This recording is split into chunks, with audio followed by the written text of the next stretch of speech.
आज पुण्यामधून सकाळी सकाळी अत्यंत धक्कादायक बातमी समोर आली।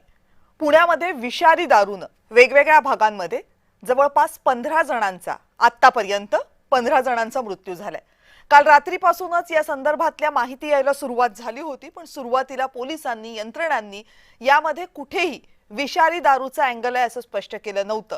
पण सकाळी जेव्हा मृतांचा आकडा वाढला त्यावेळेस हे सगळे मृत्यू विषारी दारूमुळेच झालेत हे जवळपास स्पष्ट झालं। राज्यामध्ये गेल्या काही वर्षांमध्ये सातत्याने विषारी दारूमुळे झालेल्या मृत्यूच्या बातम्या समोर येतात, पण विषारी दारू बनणं, तिची विक्री होणं हे मात्र अजिबात थांबलेलं नाहीये। हातभट्टीवर बनवलेल्या दारूमध्ये अनेकदा भेसळ होते आणि दारूच्या घोटामुळे विषही पोटात जातं, पण तरीही या घटनांवर कायमस्वरूपी उपाय होत नाही। विषारी दारूमुळे मृत्यू होणाऱ्यांमध्ये अनेकदा गरीब कुटुंबांचा समावेश असतो आणि ह्या सगळ्या प्रकरणांमधली वेगवेगळ्या प्रकरणांमधली सगळ्यात धक्कादायक बाब आहे, कारण यामध्ये अनेक गरीब कुटुंबांचे करते हात हिरावले जातात।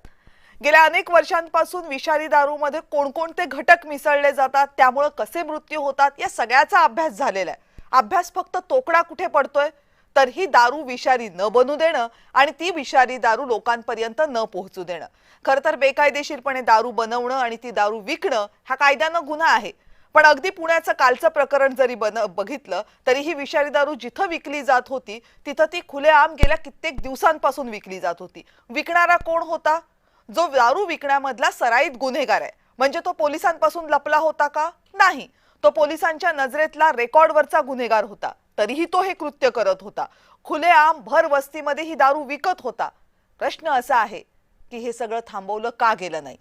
हे सगळं थांबवलं गेलं नाही कारण ते यंत्रणांना माहित नव्हतं की हे थांबवलं गेलं नाही याच्यामध्ये काही अर्थ होता।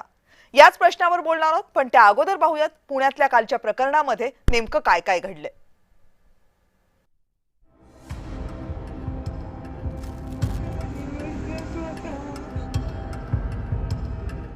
पुणे आणि पिंपरी चिंचवडच्या ग्रामीण भागात विषारी दारू प्यायल्यानं तब्बल 15 जणांना आपला जीव गमवावा लागलाय।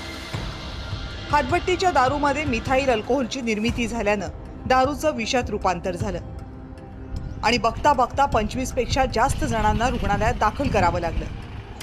यातल्या 15 जणांचा काही तासातच मृत्यू झाला। पोलिसांनी हडपसर मधल्या दारूभट्टी मालकासह एकूण 8 जणांना अटक केली। आम्ही या प्रकरणात culpable homicide not amounting to murder, poisoning आणि इलिसिट लिकर या कलमाखाली एक गुन्हा आम्ही इथे दाखल करत आहे। याचे तपास तात्काळ युद्ध पातळीवर ऑलरेडी सुरू आहे, त्याचे तपास होईल। मुख्यमंत्री देवेंद्र फडणवीस यांनीही या प्रकरणी वेगवान तपासाचं आश्वासन दिलं। जे काही याच्या पाठीमागचे लोक आहेत त्यांना अटक करण्यात आलेली आहे।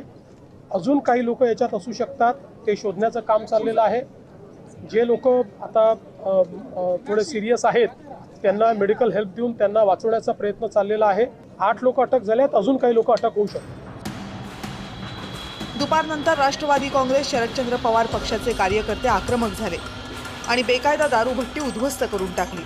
धर्म बघून बुलडोझर चालवण्यापेक्षा जिथं गरज आहे तिथं तो चालवा, अशी टीका रोहित पवार यांनी केली।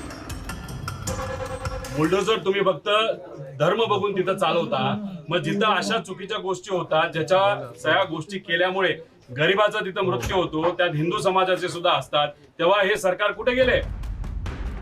अशा घटनांवर राजकीय आरोप प्रत्यारोप होतातच, पण विषारी दारूनं इतके मृत्यू होणं हे पोलीस प्रशासनाचं सुद्धा अपयश आहे। कारण अशा दारूभट्ट्या जर राजरोसपणे सुरू असतील तर पोलीस आणि त्यांचं गुप्तचर खातं नेमकं करतं काय, हाही सवाल आहे। ब्युरो रिपोर्ट, जय महाराष्ट्र।